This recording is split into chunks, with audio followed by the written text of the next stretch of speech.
Now, we're closer than it seems to be. I don't know when, but it's real close. I may be building a platform for somebody else to step on. I may be taken before that time. I don't know.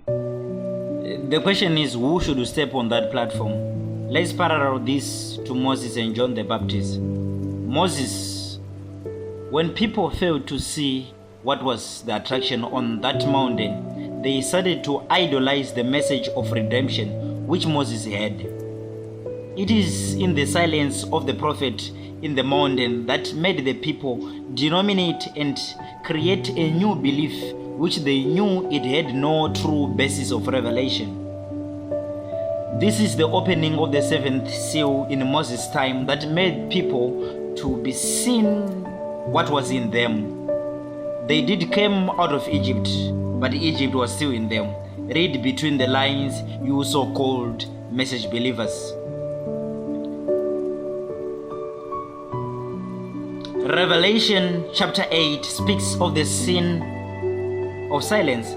Silence cannot be interpreted because it is the revelation of God Himself in individual life. The interpretation of the silence will result in just assumptions of what was happening. But Revelation chapter 10 explains the event that was taking place during the opening of the seventh seal. This event opens the rest of them seals because it is the coming of the Lord. Let's take an insight in the time of John the Baptist introducing the first coming of the Lord Jesus Christ. After preaching for so long, he then preaches a transition of him and the person whom he was introducing. Not John the Baptist didn't die until Christ himself takes the platform. Behold, the Lamb was the great message of John the Baptist, which was supposed to be received by a revelation. When he preaches, he says, there is coming someone greater than me. But when it happens, he says the Lamb. And only 2 of his disciples caught the transition, and the rest kept following the message of John the Baptist, whom Paul met and re-baptized them in the name of the Lord Jesus Christ.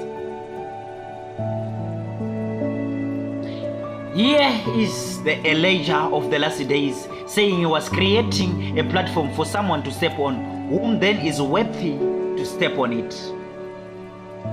Is it a great pastor, a great evangelist, an eighth messenger, a deacon, or a great man that can be called an absolute to the message of the hour?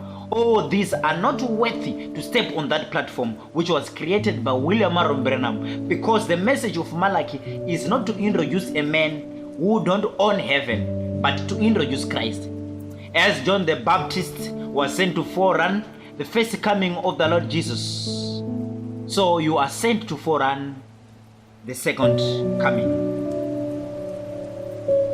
Some people allowed gossiping, polygamy, hatred, nakedness, and personal revelation to be on that platform which Jesus Christ should step on. It is not possible for a man to rule over a man, but always people choose a man instead of God, because Jesus is always the rejected king. Clean the platform and let it be free from whatever you did put. Anything that may even appear to be evil. Clean all that. Let the house cleaning start now for God to come and dwell.